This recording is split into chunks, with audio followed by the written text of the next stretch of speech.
Hello, friends. Hello, family. Once again, it's Mr. Voiceman, and I'm coming to you live from my basement, as I always do.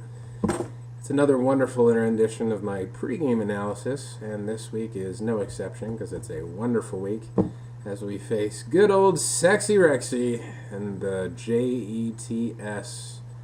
Jets. That's the most annoying cheer in the entire NFL. I swear to God. Every time I hear it. Jets. Yeah, I just want to say suck. But that's the fan coming out of me. But anyway, it's not until a Sunday night game, so I got a couple games I want to take a look at real quick. Houston versus Pittsburgh being the main exception there. Looks to be one hell of a hard-fought offensive shootout. I never thought I'd say defenses would prevail to be the strong suit in a Pittsburgh game, but the defense just looks so old. It looks so worn down for Pittsburgh. The secondary's just playing very slow. Ike Taylor is the only cover corner you have, and I'm sorry, you need to be 6'5" and run a sub 440 to keep up with Andre Johnson. So, advantage Texans there.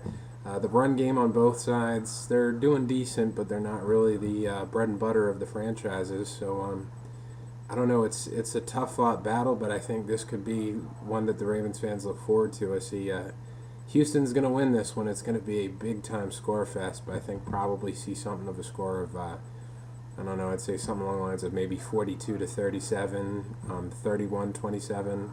But I think Houston has the pieces on offense and just enough talent on this brand-new revamped defense. They were number one ranked before the New Orleans game. But I think they've got what it takes to really make this a tough game for Pittsburgh to handle. And given the new acquisitions on the outside and the secondary, at front seven, they have a pass rush now. And that offensive line on Pittsburgh is horrible. Big Ben's going to be running for his life, and Mario Williams will be his new best friend by the end of the day because he's going to have a field day with him. But outside of that, we don't really care about anything else because we're Ravens fans, and we're here to talk about the New York Jets game and the Ravens game. So, we'll break this down a little bit. First off, one of the matchups you have to realize is the Jets came off of an absolutely demoralizing loss last week against the Oakland Raiders. Just wait a minute. Just listen to how that sounds. Oakland Raiders. You have one of the best defenses of all in the NFL last year, and you just got ran over by the Oakland Raiders. That's pretty horrible. I'm sorry. Darren McFadden's one hell of a running back, but considering that's all you thought the Raiders would have, you gave up 160 yards rushing. That's not acceptable by Rex Ryan standards. And, of course, given the run game was able to set up play action so well, Jason Campbell had no problem picking those guys apart because they have no pass rush anymore. All the pass rushes they had were washed up old and left in free agency, so now it's a bunch of linebackers. Very good secondary, can't deny that, but the defensive line does not have the presence up front like it used to, which is why teams are able to run on them. This bodes very well for the Ravens in this one because, of course, we know how we like to run that football, power formations, offset eyes, jumbo lines.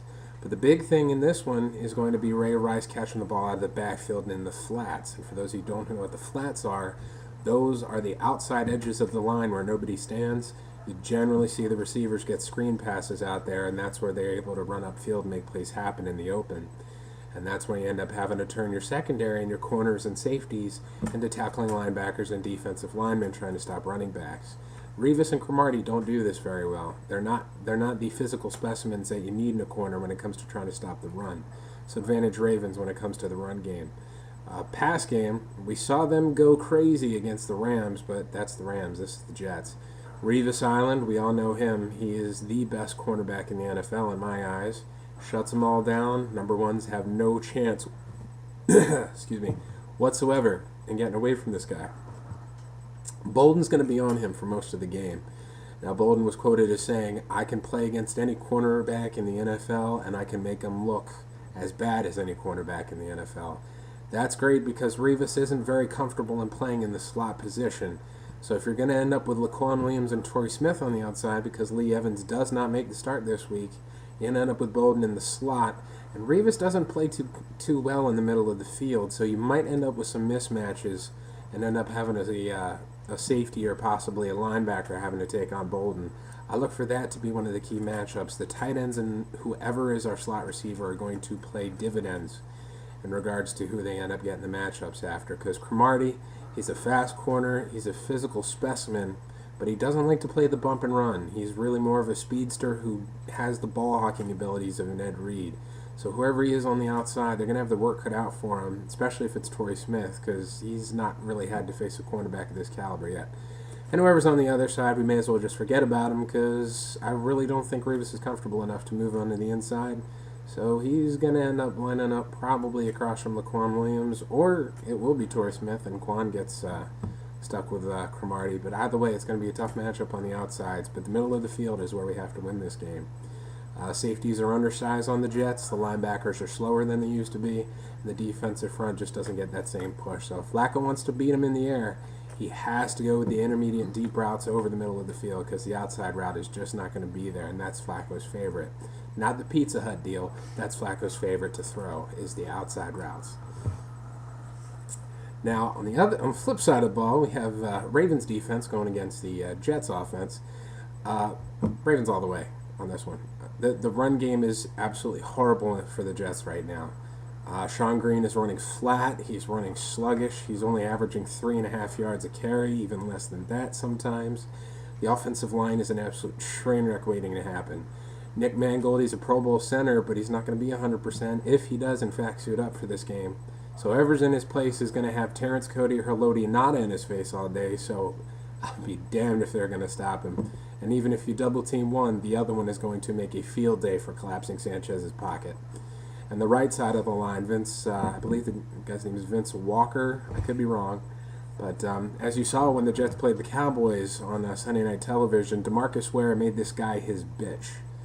Every time. It wasn't even focused on run plays or throw plays. It was DeMarcus Ware against Vince Walker and showing how bad of a right tackle he is. So Suggsy's on that right side, or if it's Corey Redding, whoever is there, it's not going to be fair. It's just going to be fun to watch. Sanchez is going to be running for his life, and he's going to have to make plays. The problem that we have is when it comes to the Jets' wide receiving core. Santonio Holmes, we all remember how much he kicked our ass when he was with Pittsburgh. It's not going to stop when he's with New York. I hate to say it, but I see him going for at least one score against us, possibly more. Our secondary does not match up very well against this core. Plaxico's back from shooting himself in the leg. God, what an idiot. And Derek Mason comes back, so he knows some of the idiosyncrasies that Joe shows, so he might be able to give the defense a leg up. But this receiving core, it is heads and tails above our secondary. This is the part of the game that scares me a little bit. If we do not have Haloti's meat paws in front of Sanchez's face the entire game, this will be a long, drawn-out bloodbath of a shootout. And I don't know if the Ravens have the sustainability to be able to win that game if that ends up being the case. So now that I've kind of gone over everything, got a little bit left, so I'll try to make a decision for you guys. The fan of me, of course, just thinks, oh God, Ravens are going to blow them out of the water. It's going to be like 48-0. We're going to get 85 turnovers, and it's just going to be awesome. But I have to kind of be a realist when it comes to this one. If the Ravens are able to get pressure and make Sanchez's life miserable for most of the game, they don't have the running game or the patience on the offensive line to make this a close one. And I see the Ravens winning at least by a score of 24-10. But if Sanchez has time to step up into the pocket and make plays to his receivers, this will be a shootout and a big one at that. And God, it hurts me to say it, it really does. But if we don't get pressure on Sanchez, I could very well see the Jets end up coming away with this game. It pains me to say it, but the secondary does not have the talent on the outside to keep up with this receiving core. But given Chuck Pagano's new aggressive style and that poor state of the offensive line in New York, I look for the first one of these to happen, and I say Ravens end up winning this game 24-10, depending on pressure of the defense and the schemes that they're drawn up. So that being said, you guys go ahead and watch this video, then watch the game, and then come on back and comment on it and tell me if I was right, wrong, or if I need to go jump off a bridge because I predicted we lost and we did, in which case I'll probably run into oncoming traffic myself. So, here's going for the Ravens. I'm always cheering for them. I hope you are too. And if anybody talks smack about Joe Flacco, you know where to find me, because I will take you down in public. That's all there is to it. Mr. Voiceman, signing off. Go Ravens!